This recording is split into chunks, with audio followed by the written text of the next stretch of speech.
¿Qué tal, hermanos? Muy buenas tardes. Doy gracias a Dios que podamos estar juntos en esta hora participando de este tiempo en el cual estamos recordando un poco acerca del nacimiento de nuestro Señor Jesucristo, un acontecimiento realmente importante. El día de hoy, hermanos, quiero compartir con ustedes este mensaje. Mi deseo es que cada uno de ustedes ahí en casa, participando con su familia, con seres queridos, o tal vez algunos inclusive solos, tal vez teniendo ese tiempo de reflexión y a veces para algunas personas estas fechas navideñas resultan ser un tanto deprimentes, para otros es una alegría máxima y es importante, hermanos, que este tiempo podamos recordar un poquito acerca del verdadero significado que tiene estas fechas para nosotros los creyentes. Es por eso que hoy, hermanos, mi deseo es poder compartir con ustedes este mensaje. Quiero que cada uno de ustedes pueda escucharlo con atención, que pueda también incluso compartirlo con seres amados, tal vez un poco antes de la cena o tal vez después de la cena o en un momento que tengan como familia, poder tener este tiempo para poder meditar un breve momento en la palabra de Dios. El objetivo de este tema o de este estudio o de este mensaje es poder compartir con ustedes el verdadero significado de la Navidad.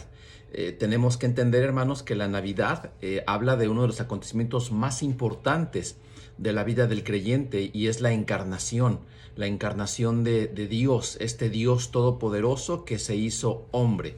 La encarnación entonces es la doctrina detrás de la Navidad, de este acontecimiento que para nosotros resulta pues un tanto festivo, que es como tener, no sé, adornos, luces, algunos árboles de Navidad, regalos, cena, familia, algunos un poco más, tal vez más alocados, bueno, pues fiestas, bailes, borracheras, etcétera.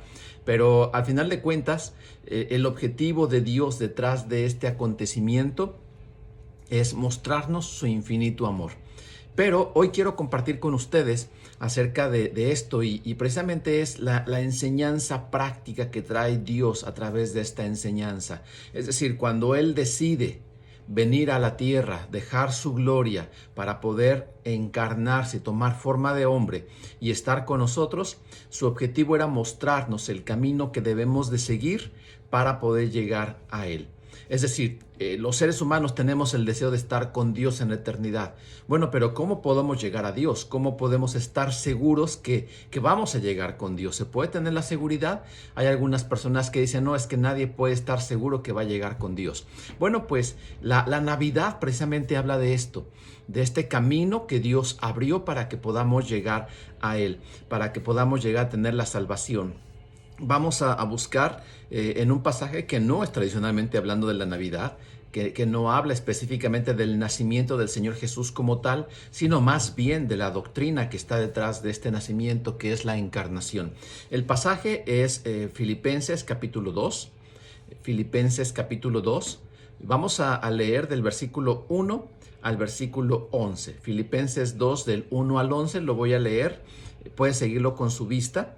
Dice la palabra del Señor de la siguiente manera. Este es un texto que habla sobre la humillación y la exaltación de Cristo. Dice, por tanto, si hay alguna consolación en Cristo, si algún consuelo de amor, si alguna comunión en el Espíritu, si algún afecto entrañable, si alguna misericordia, completad mi gozo, sintiendo lo mismo, teniendo el mismo amor, unánimes, sintiendo una misma cosa. Nada hagáis por contienda o por vanagloria, antes bien con humildad, estimando cada uno a los demás como superiores a él mismo, no mirando cada uno por lo suyo propio, sino cada cual también por lo de los otros.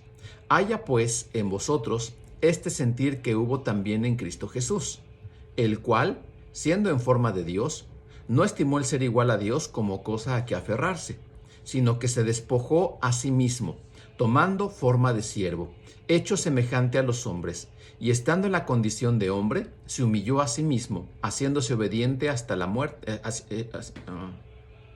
Se humilló a sí mismo, haciéndose obediente hasta la muerte y muerte de cruz.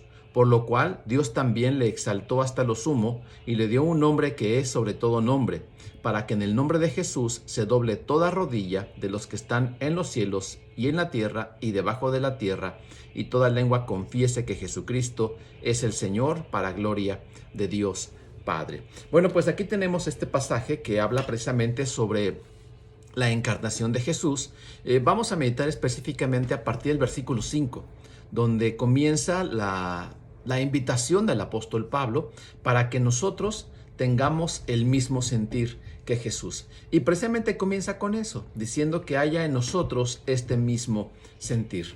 Lo que significa esta frase sencillamente es que nosotros tenemos que estar dispuestos a ejercitar nuestra mente para que podamos seguir el ejemplo de Jesús. Haya en vosotros este sentir. Ahí solamente es una sola frase o una sola palabra más bien en el griego, que significa que tenemos que estar ejercitando nuestra mente, tenemos que estar moviendo nuestra mente, nuestro pensamiento, tenemos que conducir nuestra mente para que podamos tener la misma forma de pensar de Jesús. Es una disciplina mental, es decir, nosotros tenemos que estar dispuestos a estar continuamente trabajando como creyentes para que podamos ser como Jesús. Mientras yo no esté dispuesto a seguir el ejemplo de Cristo, sencillamente no voy a poder llegar a donde Jesús llegó. Si yo quiero llegar a donde Jesús llegó, que es a la gloria celestial, entonces yo tengo que seguir el ejemplo de Jesús. De hecho, en Juan 14:6 dice que Jesús es el camino, la verdad y la vida. Y dice claramente él, nadie viene al Padre si no es por mí. Es decir, Jesucristo es ese camino. Si yo quiero llegar al Padre, lo que tengo que hacer es transitar por ese camino, por esa forma de vida que Él nos dejó. Por eso Pablo está diciendo aquí, haya en vosotros este sentir. Es decir, yo tengo que interesarme mentalmente en mi vida, tengo que estar dispuesto a tener la misma opinión que Jesús. Tengo que tener el mismo sentir de Jesús. Tengo que seguir el ejemplo de Jesús. Y dice entonces el apóstol Pablo que tenemos que tener este mismo sentir que tuvo el Señor Jesucristo. Dice, el cual, siendo en forma de Dios, no estimó el ser igual a Dios como cosa a que aferrarse. Es decir, el ejemplo de Cristo es que Él, siendo Dios, Él no quiso seguir siendo Dios. Él no se aferró a esta situación de poder seguir siendo Dios, sino que Él mismo se despojó. Ahora, es interesante esto. Nosotros los seres humanos tenemos, o más bien nos sentimos dioses. Sentimos que tenemos el control, sentimos que tenemos el poder, queremos nosotros manejar nuestra vida a nuestro antojo, queremos poner siempre la vida a nuestro antojo, tomar nuestras propias decisiones, hacer las cosas que nosotros queremos a nuestra manera, e incluso no solamente en nuestra propia vida, sino que también nosotros en algunas ocasiones queremos controlar la vida de otros. Es decir, a veces nosotros nos sentimos como dioses de tal manera que queremos controlar nuestra propia vida, ser autónomos, que nadie me gobierne, que nadie me diga nada, que nadie me mande, yo quiero gobernar mi propia vida. Pero no solamente eso, sino que también en algunas ocasiones intentamos controlar las vidas de otros. Es decir, a veces como esposo, yo intento que mi esposa haga cualquier cosa para que pueda satisfacerme, para que pueda hacerme feliz, para que pueda yo estar contento y complacido. Es decir, que me adore y que me alabe porque me lo merezco. Soy el hombre de la casa. O a veces las hermanas, ellas intentan controlar al marido de tal manera que pueda hacer las cosas a su manera, que las trate como ellas quieren, que pueda tomar el hombre las decisiones e incluso que pueda adivinar lo que está pensando para que ella pueda sentirse complacida. A veces como padres nosotros intentamos controlar la vida de nuestros hijos y queremos que ellos vivan la vida a nuestra manera. Olvidamos su autonomía, olvidamos su libre albedrío y queremos que nuestros hijos nos obedezcan de manera ciega. Aun cuando es importante obedecer a los padres, nosotros tenemos que entender que ellos son personas individuales, que son seres completamente diferentes a nosotros y que no podemos controlar su vida. Aun cuando lo quisiéramos, no podemos controlarla. Es decir, nosotros como seres humanos vivimos creyendo que somos dioses. Queremos tomar nuestras propias decisiones, queremos controlarlo todo. Pero es interesante que este año 2020, ha sido un año de muchas circunstancias completamente ajenas al control de cualquiera. Incluso las naciones, ha habido países que ellos pensaban que tenían controlada esta pandemia, había países que tenían controlada la economía y de repente, ¡pum!, en un abrir y cerrar de ojos, la economía se cae, la salud se cae, se pierde el control, no hay manera de poder tener control en ese tiempo. Nosotros como iglesia, bueno, pues se modificó por completo nuestro calendario. Personalmente, las actividades que había pensado realizar no las pude realizar, los logros que quería tener no los pude tener y sencillamente este año fue un año, podríamos decirlo en términos generales, de caos. Pero ¿qué nos enseñó este caos? ¿Qué nos enseñó estas circunstancias que estamos viviendo? Sencillamente algo muy interesante, que nosotros no somos dioses. No tenemos control ni siquiera de un sencillo virus. No tenemos control del trabajo que tenemos. Tal vez yo pensaba que tenía la vida ya resuelta con mi negocio, con mi profesión, que yo estaba bien, mi trabajo me estaba produciendo lo necesario, yo vivía feliz. Y con esta pandemia, bueno, pues se cambió por completo las circunstancias que según yo tenía controladas. Pero todo esto, estas circunstancias de este año 2020 nos ha enseñado una cosa: no somos dioses. Aún con todos los avances tecnológicos, con todos los avances de la ciencia, aún es muy poco lo que se sabe acerca de este virus. Incluso ahora que hay vacuna, una de las principales circunstancias que se tiene con las vacunas es que como fue una vacuna sumamente rápida, no se sabe incluso qué efectos podría traer a largo plazo. Pero nosotros seguimos queriendo tener el control. Pero dice la Biblia, hermanos, que Jesús no estimó el ser igual a Dios como cosa a que aferrarse. Ahora, ¿queremos vivir felices? ¿Queremos tener tranquilidad? ¿Queremos tener incluso paz en medio de esta adversidad? ¿O paz en esta Navidad? ¿O paz en las circunstancias que estamos viviendo? Porque tal vez algunos esta Navidad la van a celebrar sin algún ser querido. Yo he conocido muchas personas cercanas a nosotros como hermanos de la iglesia, familiares, gracias a Dios, no hermanos, pero sí he conocido personas que han perdido un ser querido. Incluso una familia que pertenecía a nuestra iglesia allá en México, una familia que perdió 3 miembros, la mamá y 2 hijas, solamente quedó una sola hija. Y esto es terrible, o sea, ha habido personas que han perdido muchos familiares durante esta pandemia. Esta Navidad va a ser completamente diferente. Pero ¿cómo puedo vivir una Navidad feliz en medio de esta circunstancia? Bueno, pues una de las formas que yo tengo que hacer para poder vivir esta Navidad diferente es que pueda dejar el creer que yo soy Dios. El dejar de aferrarme a esta situación. Por eso Pablo dice: haya en vosotros el mismo sentir que hubo en Cristo Jesús, el cual, siendo en forma de Dios, no estimó el ser igual a Dios como cosa a que aferrarse. Fíjense bien, Él sí era Dios. Yo creo que soy Dios, pero yo no soy Dios.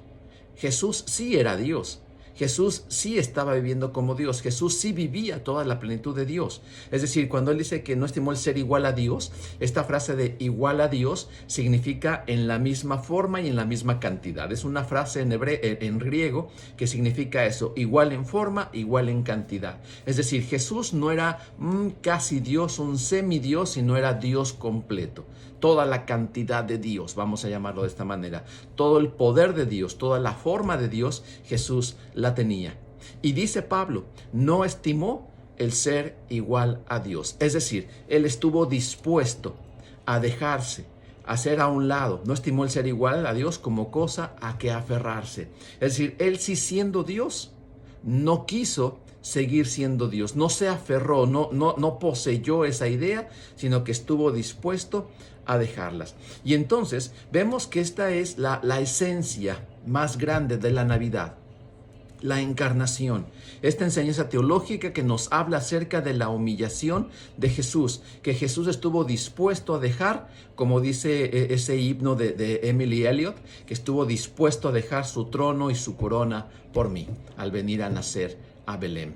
Es decir, cuando Jesús decide venir a este mundo a nacer, sencillamente Él se estaba despojando de su divinidad y estaba tomando nuestra humanidad. Jesucristo decidió dejar atrás su naturaleza divina, todo su poder, toda su gloria, toda su autonomía, para venir a tomar forma de un ser humano. Ahora, a veces esta humanización de Jesús o esta encarnación de Jesús, a veces para nosotros no nos resulta como muy significativa. ¿Por qué? Bueno, porque somos humanos. Ahora, el hecho de pensar que soy un humano, pues qué suave, somos iguales. Pero en realidad, la encarnación de Jesús, para nosotros los seres humanos, para que nos haga sentido, más bien tendríamos que pensar como el dejar de ser humano para convertirnos en gusano, por amor a los gusanos. Es decir, lo que hizo Dios fue dejar su naturaleza superior, su naturaleza sin igual de Dios, para tomar forma de un simple humano. Es decir, se vació, se quitó esa naturaleza humana, esa naturaleza divina, para tomar una naturaleza divina. En otras palabras, como si fuera un hombre, este hombre se hizo gusano, Dios se hizo hombre. Es más o menos como el símil que podríamos ocupar para poder entender lo que es la encarnación de Cristo. Entonces Jesús deja su naturaleza divina y entonces toma la naturaleza humana para poder salvarnos a nosotros, los seres humanos. Él dejó de ser Dios para convertirse en hombre. Jesús no se aferró a esa naturaleza divina. Así nosotros tenemos que entender que no tenemos que aferrarnos a nuestros deseos, a nuestras pasiones, a lo que nosotros queremos controlar. Más bien tenemos que estar dispuestos a dejarlos a un lado. Jesús no se aferró a esa naturaleza divina. Y nosotros sí nos aferramos a nuestro control, a nuestro poder, a nuestra autonomía. Si seguimos la línea de pensamiento del apóstol Pablo en este pasaje, él habla de esa humillación para poder ser exaltado. Bueno, pues esto es lo que nos ofrece el Señor. Si nosotros seguimos el ejemplo de Jesús, de poder humillarnos, de poder reconocer su señorío, de poder dejar atrás nuestro poder para que Él nos gobierne en todo, sencillamente entonces será el camino que podemos tener para poder llegar a la gloria. Si yo sigo el ejemplo de Jesús, sencillamente lo que va a ocurrir es que voy a poder caminar hacia donde Él caminó. Dice el pasaje también que se despojó a sí mismo. Esta palabra despojarse es una palabra muy interesante porque significa vaciarse a sí mismo. Por ejemplo, yo puedo tomar esta botella, voltearla y vaciar su contenido. Pero la botella sola no se puede vaciar. Alguien tiene que vaciarla, pero en el pasaje dice que Jesús se vació a sí mismo. Es decir, nadie le quitó la naturaleza divina. Jesús mismo decidió dejarla a un lado para poder tomar forma de hombre. Es decir, nadie se la quitó. Él voluntariamente decidió no usarla. Y esto es interesante porque teniendo el poder, ustedes recordarán, por ejemplo, cuando Jesús fue arrestado y Pedro le corta la oreja a uno de los siervos del sumo sacerdote, el Señor lo reprende y dice: oye, Pedro, ¿no crees que yo podría llamar a orar a mi Padre que me mandara unos ángeles para que me defendieran? Y esto habla, hermanos, precisamente de ese poder. Él tenía todo el poder para defenderse. Él tenía todo el poder para llamar ángeles para poder hacer algo que lo pudiera librar. Jesús tenía poder para permitir que hubiera lugar en el mejor hotel, bueno, no había hoteles en esa época, pero en el mejor lugar de Belén para que él naciera, pero no había lugar. No había lugar que lo pudieran recibir y como no había lugar, terminó en un establo, en un humilde pesebre. Es decir, tenemos que entender que Jesucristo decidió no usar ese poder. Incluso cuando él estaba en la cruz, muchos le decían: bueno, a ver, si eres Dios, baja para que creamos en ti. De esta manera entonces él decidió no usar ese poder y podemos verlo a lo largo de todo su ministerio. Incluso empezando su ministerio, cuando Satanás lo tienta, le dice: a ver, si eres hijo de Dios, di que estas piedras se conviertan en pan. Y Jesús decide no usar ese poder.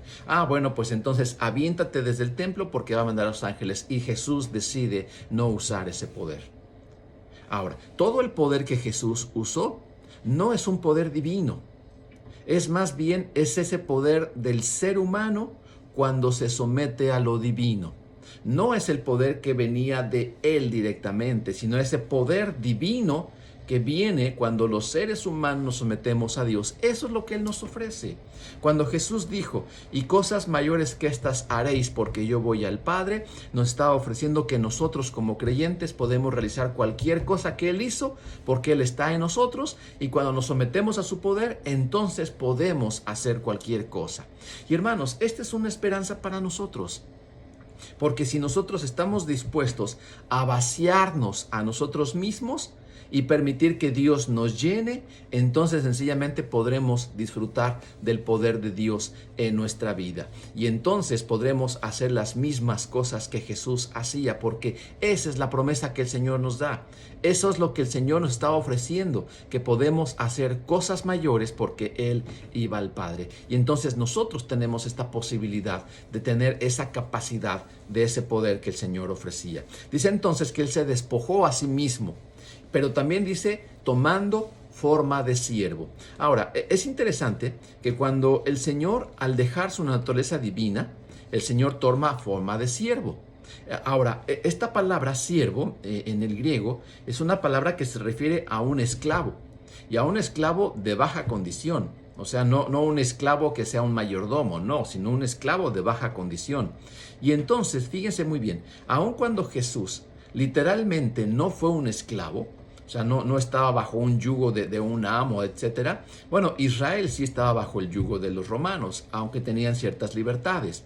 Pero no es un esclavo literalmente hablando, sino más bien un esclavo de Dios. Jesús tomó forma de siervo, es decir, estuvo dispuesto a someter su voluntad sin discutir al Padre.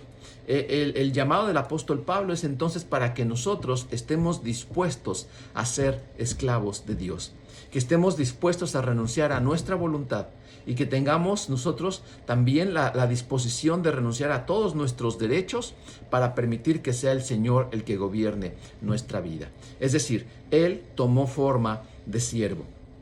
Ahora, dice también que Él fue hecho semejante a los hombres. Ahora, cuando ocupa el apóstol Pablo esta frase, hecho semejante a los hombres, habla que también tenía una perfecta humanidad. Es decir, Jesús era Dios completo, tenía toda la forma, toda la cantidad de Dios. Pero cuando Él se encarna, cuando Él toma forma de hombre, entonces toma el 100% de hombre. Es decir, Jesucristo era 100% Dios, Jesucristo 100% hombre. Esto es lo que habla precisamente de esa naturaleza que le hace capaz de ser el Salvador del mundo. Jesucristo Dios tiene todo el poder para ayudarnos. Jesucristo hombre tiene todo el amor para comprendernos. Y la unión de estas dos cosas, de estas dos naturalezas, lo hace el Salvador único e ideal, porque no hay otro. No hay otro Salvador que sea Dios y hombre a la vez. No hay nadie más. Solamente Jesús es el único Dios hombre. Y aquí dice entonces que Él se hizo semejante a los hombres. Tomó nuestra humanidad. Estuvo dispuesto a tener nuestra naturaleza completa. Era un hombre al 100%. Jesús sufrió nuestras debilidades. Jesús tenía nuestras fortalezas. Él tenía nuestros dolores, nuestras luchas. Padecía hambre, padecía sed, tenía cansancio, tenía dolor. Y vemos en los evangelios cómo varias veces se habla precisamente de estas condiciones humanas, de esa hambre que tuvo cuando estuvo ayunando, o por ejemplo de ese enojo que tenía cuando vendían en el templo y lo habían convertido en una cueva de ladrones, o por ejemplo ese llanto que sintió, ese dolor cuando su amigo Lázaro había muerto. Es decir, vemos su condición humana constantemente reflejada en los evangelios. ¿Por qué? Porque Jesucristo era 100% hombre. Es decir, Él puede comprendernos en nuestras luchas, en nuestras necesidades. Esa encarnación de Jesús es precisamente pensando en nosotros, para poder comprendernos. A veces nosotros cuando sufrimos nos sentimos como los que nadie más nos puede comprender. Nos sentimos como el patito feo, como el que nadie me comprende, nadie sufre como yo, nadie ha pasado lo que yo he pasado, pero Jesús sí lo siente, Jesús sí lo pasó, Jesús sí lo vivió, porque Él fue hecho semejante a los hombres. Ahora, después dice el apóstol Pablo, y estando en la condición de hombre, se humilló a sí mismo. Ahora, Jesús ya estaba en la condición inferior, ya había dejado ser Dios para poder ser hombre. Pero ahora, él llegó en algo aún más bajo. ¿Por qué? Porque no llegó Jesús con los ricos de los hombres. Es decir, no llegó a nacer en un palacio, no llegó a nacer con una persona súper influyente, no llegó con los sabios de este mundo. Es decir, Jesucristo no llegó con los ricos y poderosos, con los influyentes, con los sabios, no. Jesucristo estuvo en la condición de un hombre pobre, se humilló a sí mismo, por eso dice, estando en la condición de hombre, se humilló a sí mismo. De por sí ya era humillante que Dios dejara su divinidad para convertirse en un hombre. Ahora, no se convirtió en un hombre poderoso, como a lo mejor decir, bueno, pues yo soy Zeus, soy el dios del Olimpo y me convierto en un poderoso guerrero. No, Jesús no se convirtió en un poderoso guerrero, no se convirtió, incluso es interesante la figura que ocupa Juan en el Apocalipsis, cuando dice que el león de la tribu de Judá es el que puede tomar ese rollo que representa el destino de la humanidad y tomarlo en su mano y desatar sus sellos. Y cuando Juan voltea para ver al león de Judá, se da cuenta que encuentra a un cordero inmolado, es decir, a un corderito, un borreguito degollado.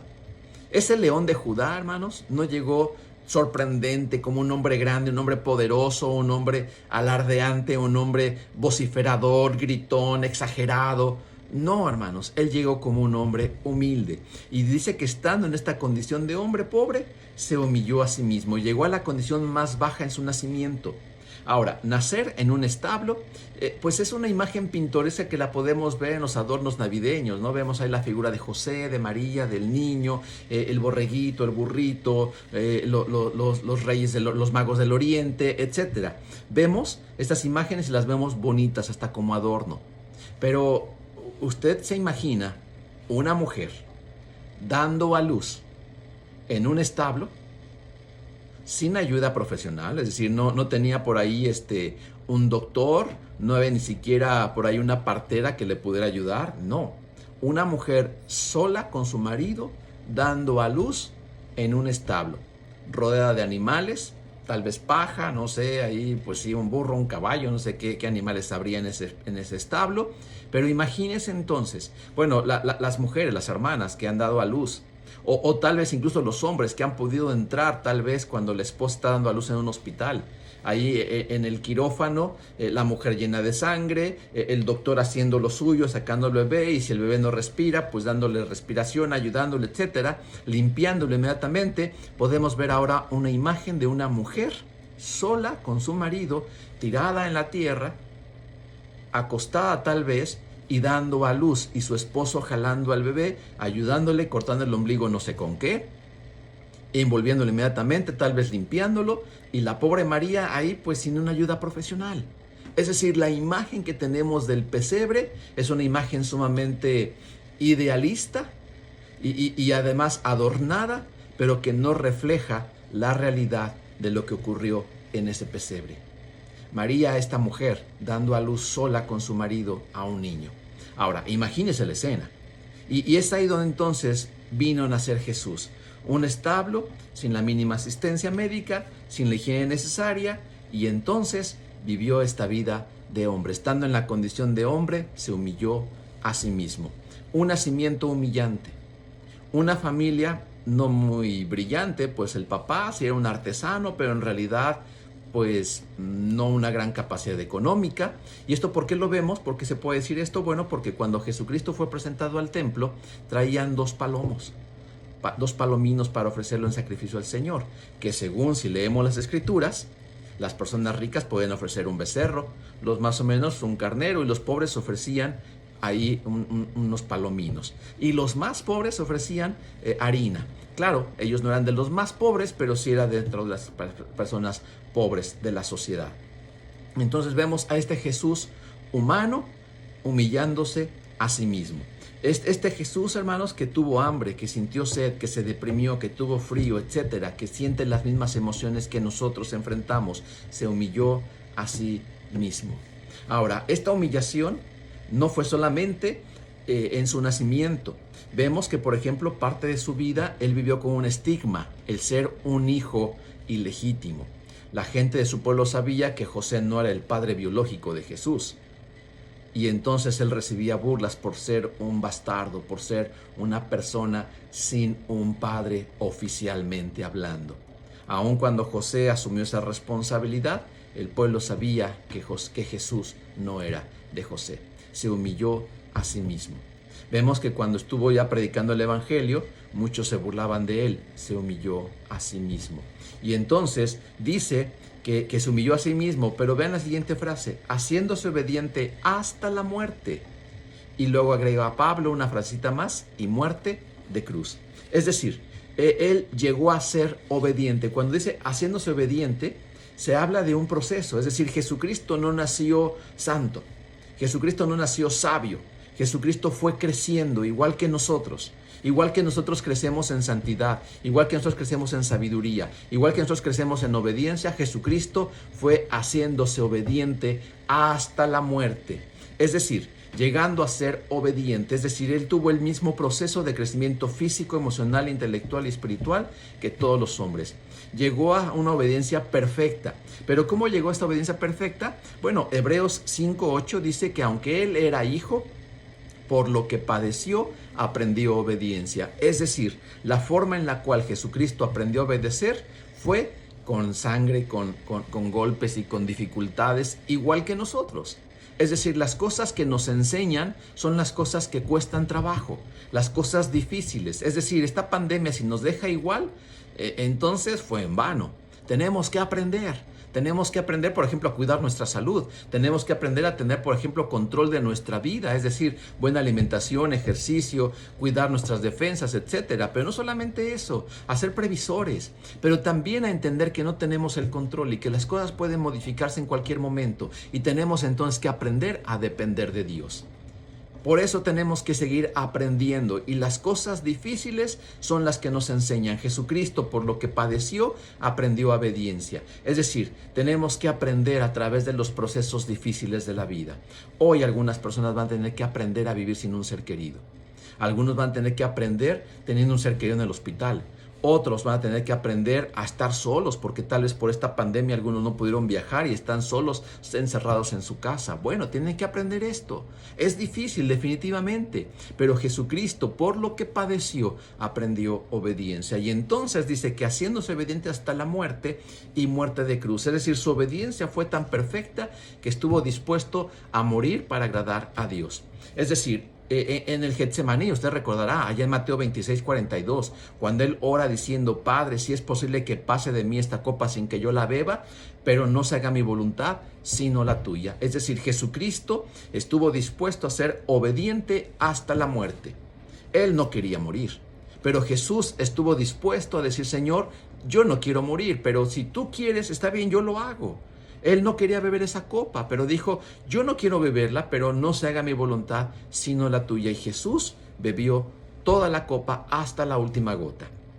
Es decir, su obediencia se hizo perfecta, sometió sus deseos y sus temores a Dios para poder cumplir su voluntad. De la misma manera, hermanos, nosotros también tenemos que estar dispuestos a someter nuestra voluntad a la voluntad de Dios. Si queremos realmente ser exaltados, tenemos entonces que estar dispuestos a someter nuestra voluntad a Dios. Hermanos, creo que ahora estamos pasando tiempos muy interesantes. Estas crisis que estamos enfrentando es para que aprendamos a obedecer a Dios, para que aprendamos obediencia, para que aprendamos y sigamos el ejemplo de Jesús. De esta manera entonces podemos andar por sus sendas.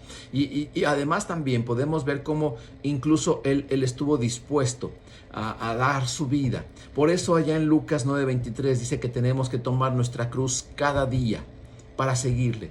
El que quiere venir en pos de mí, niéguese a sí mismo, es decir, renuncia a tu voluntad, toma tu cruz, toma la voluntad de Dios y sígueme. Tomar la cruz implica seguir el camino hacia el Gólgota, es decir, hacia la muerte. Por eso nosotros tenemos que estar dispuestos a morir a nosotros mismos para que entonces Jesús sea el que nazca y que gobierne nuestra vida. Ahora, no solamente fue obediente hasta la muerte, sino que Pablo agrega ahí algo interesante, y muerte de cruz. La peor muerte de aquella época, la muerte dada a los criminales, la muerte dada a las peores personas de la sociedad. Y Jesús asumió esa muerte. ¿Por qué?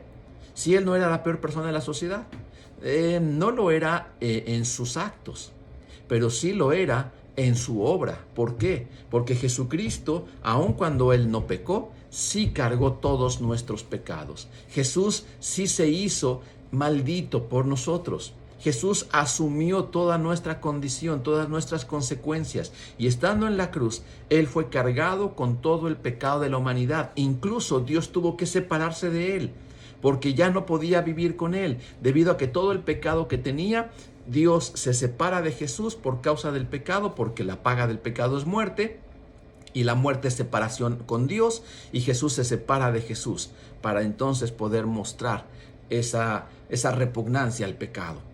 Jesús entonces padeció como el peor criminal. ¿Por qué?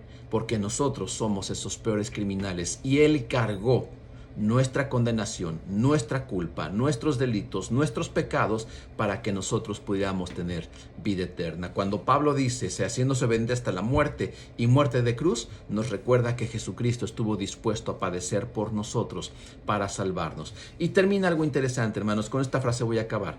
Dice, por lo cual, es decir, por todo esto que hizo, por eso mismo, dice, por eso cual, Dios también le exaltó hasta lo sumo. Es decir, fue mediante la humillación, mediante todo lo que vivió Jesús, mediante esa obediencia completa y perfecta, que logró ser exaltado. ¿Queremos nosotros ser exaltados? ¿Queremos nosotros tener esa bendición de Dios? ¿Queremos tener nosotros esa, grandeza de Dios? Lo que tenemos que hacer es humillarnos, para que entonces Dios sea el que tome el control en nuestra vida y seamos exaltados. Solamente cuando estamos dispuestos a humillarnos es cuando vamos a poder ser exaltados de parte de Dios. De hecho, la Biblia dice eso, que el que se enaltece será humillado, pero el que se humilla será enaltecido. Entonces yo creo, hermanos, que este tiempo de Navidad es un buen tiempo para que podamos recordar el acontecimiento más grande. Dios se hizo hombre por amor a nosotros, para salvarnos. La Navidad habla de este evento más sorprendente, del amor de Dios. La Navidad no son regalos, no es cena, no es árbol, no es fiesta. La Navidad más bien es un ejemplo de Dios para nosotros, que tenemos que seguir exactamente el ejemplo de Jesús para que podamos entonces acceder a la gloria de Dios. Si queremos ser salvos, lo que tenemos que hacer es estar dispuestos a humillar nuestra vida, a humillarnos delante de Dios, a reconocer que no podemos solos, a reconocer que yo no puedo controlar esta pandemia, no puedo controlar mi salud, no puedo controlar mi vida, no puedo controlar mi tiempo, mis actividades, no puedo controlar nada. Humillarme y dejarme entonces en las manos de Dios, para que entonces Él gobierne mi vida desde dentro y entonces yo pueda ser exaltado en el Señor. Tenemos que permitir que Jesús nazca en nuestro corazón, que nuestro corazón sea ese humilde establo, que no sea esa soberbia de hotel de 5 estrellas, de gran turismo, no, sino que sea un corazón humilde en el cual Jesucristo venga a nacer. Debemos renunciar a nuestra voluntad y someternos a la voluntad del Padre, para que de esta manera estemos dispuestos a caminar con Él. Tenemos que aceptar el señorío de Cristo en nuestras vidas, dejar que Él sea el Señor de nuestra vida, que Él sea nuestro Salvador, entregarnos a la guía y dirección del Padre, para que entonces podamos vivir la vida diaria controlados por el Padre. Tenemos que compartir este amor de Dios con las personas que amamos. Están muriendo muchas personas, mucha gente está muriendo sin Cristo. Y a veces como iglesia no hacemos gran cosa, como creyentes no compartimos el evangelio, nos ha dado vergüenza hablar de Cristo. Y hermanos, es importante, la gente se está muriendo sin Cristo, y se muere sin Cristo no les espera otra cosa más que condenación eterna. Nosotros tenemos la responsabilidad de compartir con nuestros amados, con nuestros amigos, acerca del amor del Señor. Y ahora, esta Navidad es una oportunidad. Si tú estás escuchando este mensaje y tú aún no eres creyente, este es un buen tiempo para que tú puedas reconocer varias cosas. Número 1, que tú eres pecador. Tienes que reconocer que tú has ofendido a Dios, que tu vida ha hecho cosas desagradables, que tu vida solamente te espera la condenación eterna, porque con tu pecado y mi pecado solamente nos espera condenación. Entonces tú eres pecador al igual que yo. La Biblia dice, por cuanto todos pecaron, están destituidos o separados de la gloria de Dios. Y cada uno de nosotros, los seres humanos sin Cristo, estamos separados de Dios. Pero también dice, porque de tal manera amó Dios al Padre, que ha dado a su Hijo unigénito, para que todo aquel que en Él cree no se pierda, mas tenga vida eterna. Es decir, tú puedes obtener la vida eterna si estás dispuesto a entregarle tu vida a Dios. Así es que tienes que reconocer que eres pecador. Tienes que reconocer que solamente Dios te puede salvar. No hay ninguna obra que tú puedas hacer que te pueda salvar. Algunos pensamos que somos religiosos, somos buenos, si ayudamos, si damos dinero, si hacemos tal cosa, vamos a obtener la salvación, pero no. Si pudiéramos obtener la salvación por obras, no era necesario que Jesús viniera. No era necesario, no tenía que morir, no tenía que sufrir, porque podemos alcanzar la salvación por obras. Pero como no podemos, necesitamos someternos a Dios, reconocer que es el único que me puede salvar. Por lo tanto, si reconozco mi pecado, reconozco que es el único que me puede salvar, y entonces acudo a Él diciéndole: Señor, te necesito. Necesito que me perdones, que me limpies, que perdones todos mis pecados. Y Señor, estoy dispuesto a someter mi voluntad a la tuya, y te recibo como mi Señor, como mi Salvador. Te entrego todo mi ser. Entonces, en este momento, realmente se celebrará la verdadera Navidad, porque Jesucristo nacerá en tu corazón. Así es que hoy es una buena oportunidad para varias cosas: para entregar nuestra vida a Cristo si no lo hemos hecho, para hacer un compromiso con Dios de ser obedientes a Él, de someternos a Él, de negarnos a nosotros mismos, de no estimar ser igual a Dios y querer ser dioses, sino más bien dejar que Él nos gobierne, pero también de mostrar el amor de Dios con otros. Seamos compasivos, seamos amorosos con otras personas que están padeciendo y mostrémosles el amor del Señor. Hermanos, tenemos una buena oportunidad en este tiempo de crisis para mostrar el amor de Dios. Dios quiere transformar nuestra vida. Dios quiere que podamos ser fieles en compartir el amor de Dios a otras personas. Así es que aprovechemos esta oportunidad para servir a Dios y para poder entregar a otros lo que el Señor quiere que nosotros podamos tener. Así es que, hermano, mis mejores deseos para este año que va a comenzar. Deseo que usted y su familia tengan una excelente Navidad, que pasen un buen tiempo. Si han pasado por momentos de crisis, pues, hermanos, es un buen tiempo para que podamos reconocer la bondad de Dios. Entonces yo le invito, hermano, a que pueda disfrutar este tiempo con su familia, que sea feliz, que disfrute. Mis mejores deseos, todo mi amor, y que el Señor les bendiga. Muchas gracias y que la pase muy bien. Hasta luego.